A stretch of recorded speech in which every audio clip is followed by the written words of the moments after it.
Alright, we're going to talk about episode 5 of The Acolyte, which is the new Star Wars show on Disney Plus. Episode 4 was released last week, last Tuesday. Episode 5 just came out today, a few hours ago.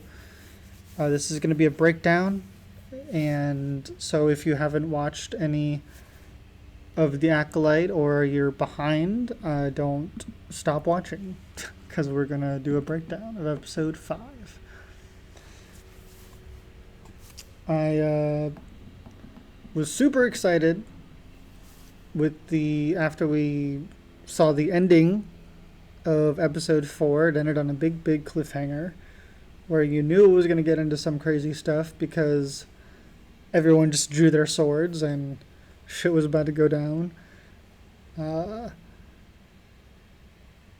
yeah, delivered.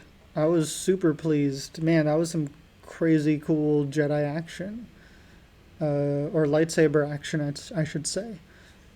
And the power and the way that Sith was like using it and doing the way it was killing people and shit was crazy.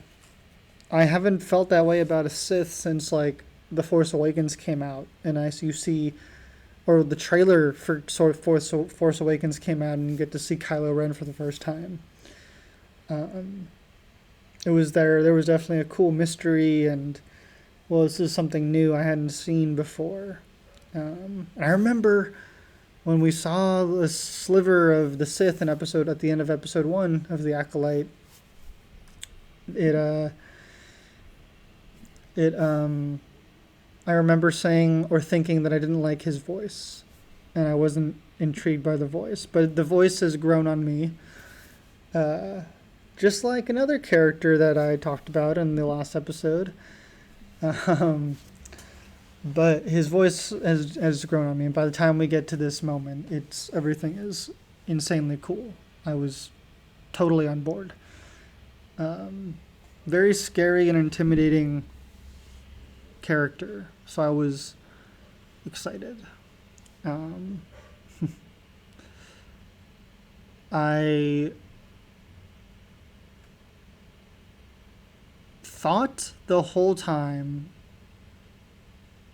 even like before this episode, that the Sith was going to be a woman. Yeah, like I thought the voice was like purposely throwing us off, the mask and everything. And when there was a moment where the Sith is fighting Soul, and they stop to say like the moment where you realize they know each other or the Sith knows who Soul is. I'm like, oh shit, is this the mom? Is this May and Osha's mom? Or is this the mom's love interest, the one who's of the same race as Darth Maul with the spikes on her head? Because she was always for the dark power, and like, well, not the dark power, but like you're too easy on Osha. You gotta have a tougher teaching hand.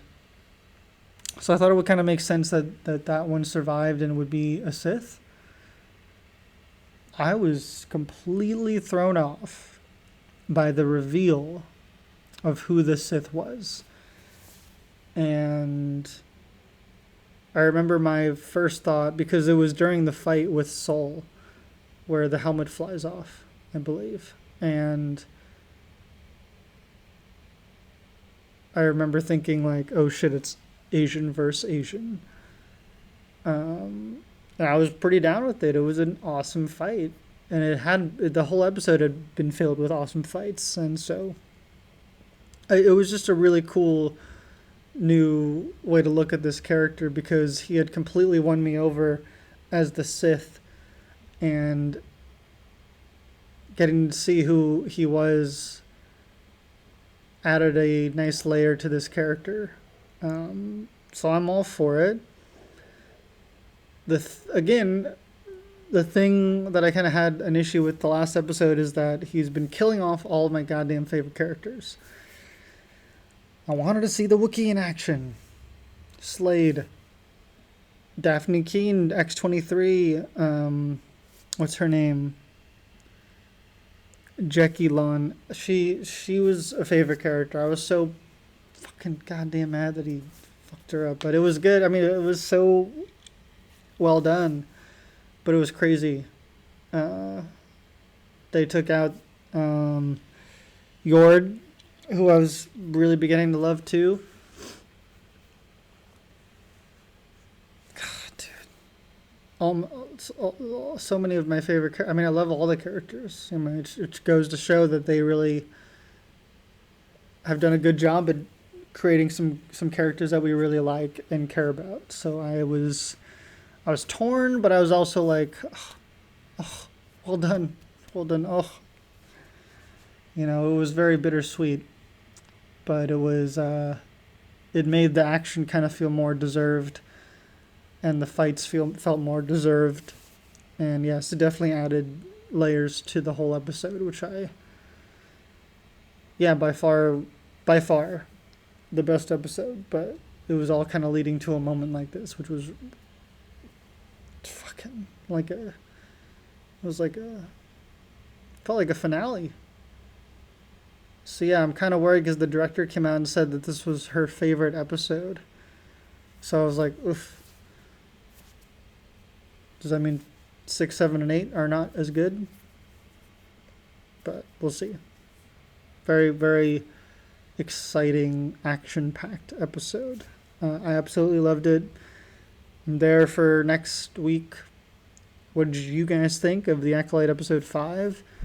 Are you a fan? Are you guys going to keep watching? There were so many cool moments in this episode. It really, like, even though Daphne Keene went out she died. Felt like she did go out with a bang, getting to use the Wookiee's lightsaber as well. There was just so many cool little tricks and little moments here that were fun to watch. I kind of just want to rewatch this episode for fun, you know. But again, very excited. I'm thrilled. I'm definitely going to be telling people about this show now. Like, gives me a reason to kind of like get people to start watching this more. I feel a little more inspired. I'm like, yo, Acolyte's really turning up. You guys should check this out. You know what I mean? Like, I'm digging it. There's still some things I wish didn't happen, or the ways I wish it could go. But if you're looking for a good Star Wars scratch, again, I feel like, hey, you're watching this far. You know, I feel like people are looking for a good Star Wars scratch. This definitely, or if they have a big Star Wars itch, this definitely scratches it for me. So I was very pleased. I know that a lot of people are torn about this show. It kind of breaks my heart that it's getting review bombed. I really don't think it's doing anything to upset people that much. I don't think it deserves this much review bombing. But hopefully it'll show that it's a good show and people will watch it regardless, is what I hope. But hey, there's still 3 more episodes left. I'll be there for episode 6. This was episode 5. It was called Night. Last episode was called Day. So, yeah, what do you guys think? Thank you guys for watching. Don't forget to like, comment, and subscribe.